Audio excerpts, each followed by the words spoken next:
Secrets of a Sun King. Part 5. Everywhere the glint of gold. Howard Carter, archaeologist. Chapter 22. The very next day, Mr. Carter decided to put the record straight. He offered Mrs. Mendoza and Alex an exclusive interview, the only condition being that no children should be present. I was very glad to hear it. Frankly, I'd had enough of his stories. In a hired room at the Winter Palace, Mr. Carter came clean about what he called their preliminary viewing of the tomb that night. He had, without meaning to, put a piece of ancient plasterwork in his jacket pocket. But that was all accounted for now, no harm done. I imagine Mrs. Mendoza and Alex furiously writing all this down in their notebooks. They were certainly pretty thrilled with their final story, which was wired not to Mr. Pemberton at the Washington Post, but to the Clychau'r Gazette. An Egyptian story deserved an Egyptian publication, Mrs. Mendoza said.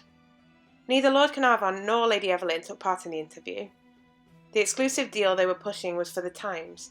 According to Pepe, though, the real reason was that Mr. Carter and Lord Carnarvon had been arguing over how best to clear the tomb.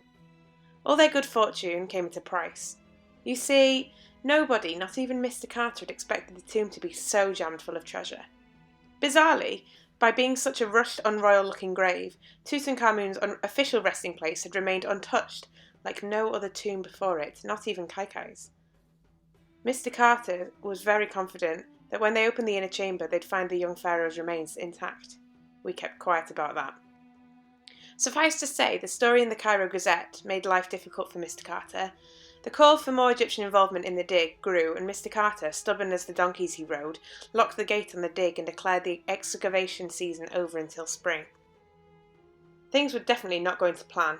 Or, as Pepe put it, Tutankhamun's curse had turned its sights on Mr. Carter at last. When Mrs. Mendoza announced it was time for us to go home, I was both excited and apprehensive. I'd had no more news about Grandad, so I wasn't sure what exactly I'd find when I got to London. There were farewells to say to 3 old friends now together in their little cliff-top tomb, and to 3 new ones, Pepe, Charlie and Chaplin, who'd made me think about many things, including camels, in a whole different light. Tulip sobbed like a baby saying goodbye to Chaplin. "I'll write," she promised him. The look on Pepe's face was a picture. On our very last evening, when everyone else had gone to bed, I stayed up on deck by myself.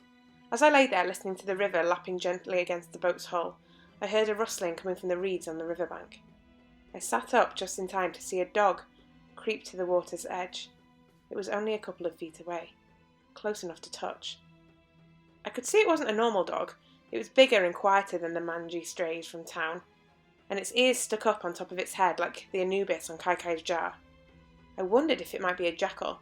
I hoped it was. It felt right that it should be, somehow. As the jackal started drinking, I kept absolutely still. Then it heard something in the distance, and its head went up.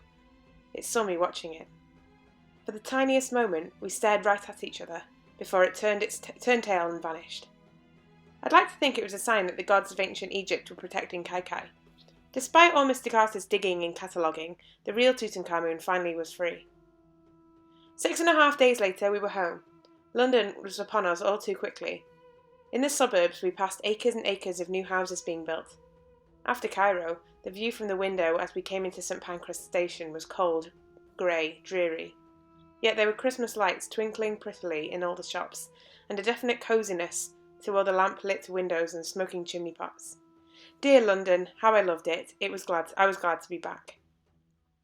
Mrs. Mendoza had wired ahead to say we were returning, and there they were, both Mum and Dad, waiting at the ticket barrier. They had on their best coats and hats, and their faces when they saw me coming made me well up with tears. I hesitated, though, when I spotted who else was there with them, wrapped up against the cold. Though he looked small and pale, it was definitely an improvement on when I'd last seen him in a hospital bed. Besides, I'd have known those twinkling blue eyes anywhere. "Grandad!" I ran the last few yards, suitcase thumping against my leg. Grandad reached out his arms and I went straight into them. I buried my face deep into his coat. He smelled of old things and Nefertiti. "Oh, Lily!" He hugged me tightly, drew away to look at me, hugged me again. Hands patted my shoulders. I heard Mum say my name, then Dad clear his throat. We were all having a bit of a cry. There were more hugs, hands being shaken as the Mendozas joined us at the barrier. In the hustle and bustle of it all, I noticed Grandad go very still. He'd been pale before, but now the colour completely went from his face. I panicked, thinking he was about to collapse or something. "Do you need to sit down?" I asked him. But it wasn't that he was ill. He'd see someone behind me, over my shoulder. I turned around, and there was Alex, looking every bit as startled himself.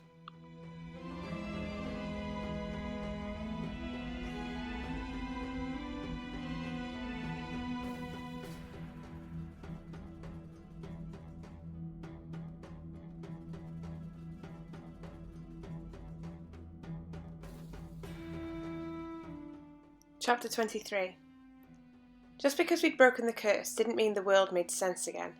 If anything, for a while at least, life got more complicated. One thing we did agree on was that St Pancras Station with a ticket barrier wedged between us wasn't the place to discuss it, so we all went back to Grandad's instead. As usual, we were greeted by Nefertiti and a hallway full of carpets and boxes, yet instead of taking us straight into the shop, Grandad ushered us upstairs to the front parlour. The last time we'd used this room was in 1918 when the war ended, so I knew he had something really important to tell us, which gave me the jitters all over again. "I think everyone should sit down," he said. Wiping off the layers of dust, we perched on what chairs or stools we could find. Oz, who'd taken an immediate liking to Nefertiti, sat with her on the floor. From a drawer, Grandad took out an envelope with photographs inside, which Mrs. Mendoza seemed to recognise straight away.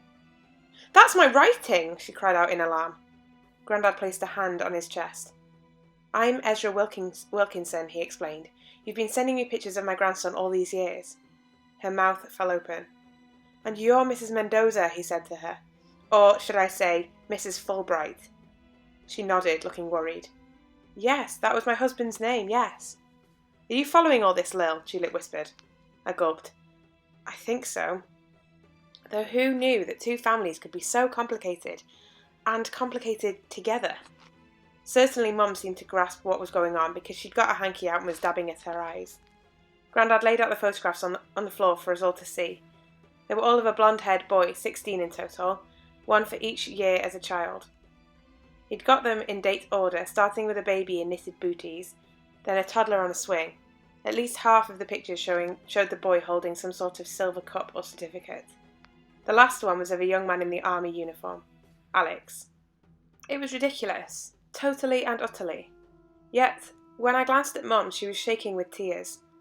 "All these years you've been in touch and never told me," she cried, staring at Grandad. "My dear, I thought it was for the best," he replied, though he looked very unsure about it. Dad kissed the top of Mum's head, telling her it would be all right. Alex, Tulip's brother, Alex, looked the most confused of any of us. "Well," he said, running a hand through his floppy hair, "this is rather a surprise." "But you told me your baby was called Ezra," I said to Mum. "He was, Lil," Mrs. Mendoza answered for her. "He still is, but we call him by his middle name. Don't ask me why, it's always been that way." I felt dizzy. Ever since Mum had told me the secret, I'd been imagining where my brother might now be, and this past week or more, he'd been right under my nose. It was really too bizarre to be true, but then, come to think of it, so was a pharaoh's curse and 3,000-year-old heart wrapped up in a jar. "Ezra Alexander," I said, though I couldn't begin to think what his surname might be. "Gosh, I'm not sure how to say this, but do you mind being my brother?"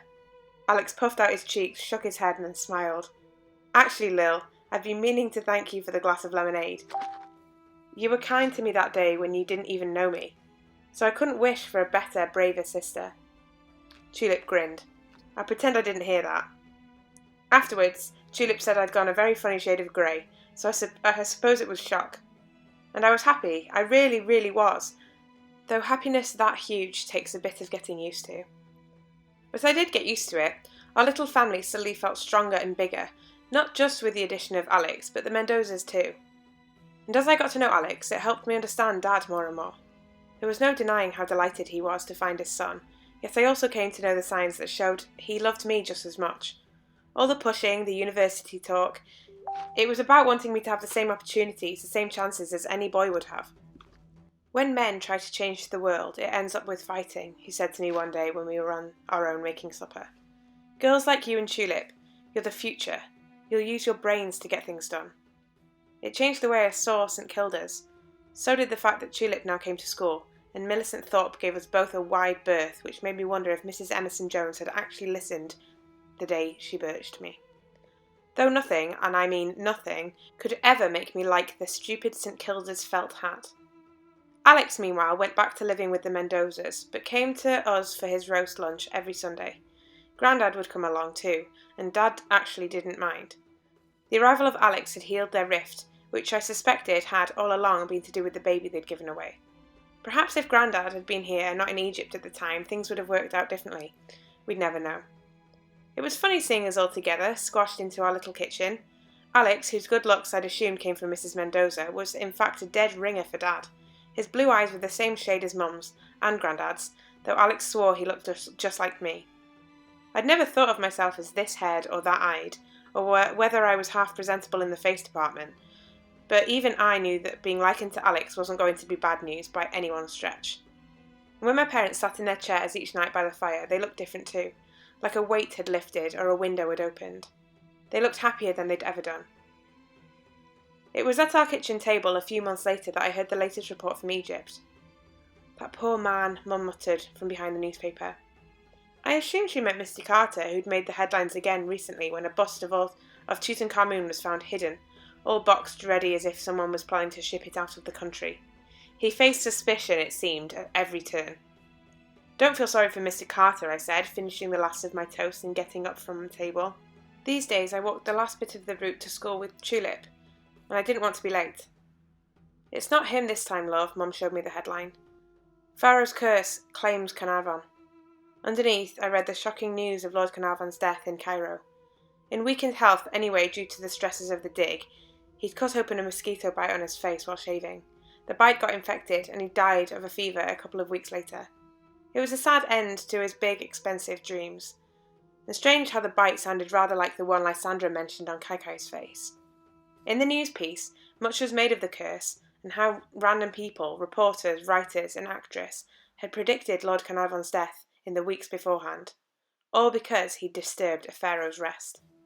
For most readers, it was probably a silly, sensational twist to a rather tragic story, but it sent a little warning shiver across my skin.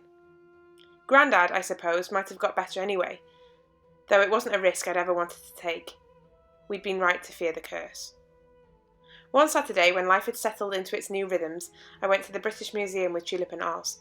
It was a fine sunny day, so we decided on a picnic lunch. Oz, I noted, was wearing an enormous overcoat. "It's so cold today," he'd said, dramatically rubbing his arms. It really wasn't. It was another of Oz's quirks, and I'd grown used to them by now. We were meeting Alex, who'd recently got work in the Egyptian rooms writing up Professor Hanawati's research findings.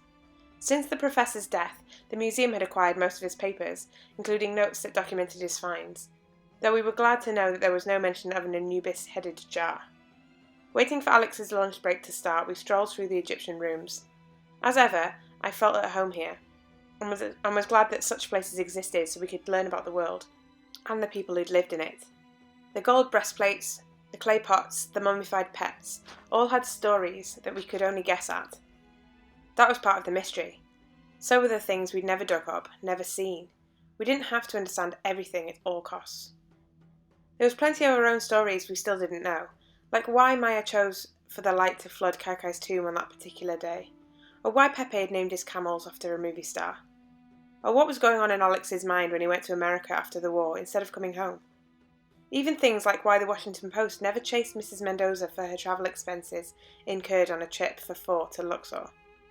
As Grandad himself would say, some things were best left alone. Mr. Carter didn't agree.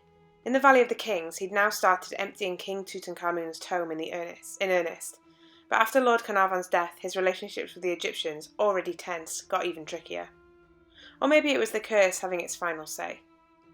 The story, though, still captured people's imagination worldwide. The Times, its exclusive deal done, published pictures of treasures being carried out into daylight and accounts of all the gold to come. Everyone knew about it, talked about it. The Egyptian rooms were busy like never before. To me, it was still an intriguing tale, but now I was aware of a different side to it. It had lost some of its shine. Knowing Clychau, Lysandra and Maya were at rest, that to me was the real story, and it was worth more than gold. When Alex finally appeared for his lunch break, sandwich packet in hand, we agreed to go to Russell Square, where we hoped the grass would be dry enough to sit on. What's more, between us we had a brilliant selection of sandwiches and cake, so tasty that even Oz couldn't resist a nibble. The reason for his huge overcoat also became clear when it started moving of its own accord. I stopped chewing. "I say, Oz, you haven't brought the cat along, have you?" Nefertiti's head appeared by way of reply. We all pretended to be shocked, but the two had become pretty inseparable since that day in Grandad's front parlour. Oz had been going there regularly for tuition, which suited such a pair of history buffs very well indeed. "Your Grandad didn't mind," Oz said, "and Nefertiti certainly didn't." The picnic was soon gone, but the afternoon stretched before us, warm and lazy. Alex was the first to start gathering his things. "Lunch hour's over, I'd better get back." "Stay another 5 minutes," I pleaded. "Yes, do," agreed Tulip. "It's too nice to be inside." Oz nodded. Nefertiti meowed. Alex grinned. "All right, 5 minutes it is." It had taken a long, dusty journey to get this moment. Sometimes, even now, I just had to pinch myself. If the ancient Egyptians were right, and this life was our practice run for the next, then that was fine with me. My heart was here, in its rightful place. So we sat, friends, brothers, sisters, and a Siamese cat, for a little longer, all together, with our faces turned to the sun.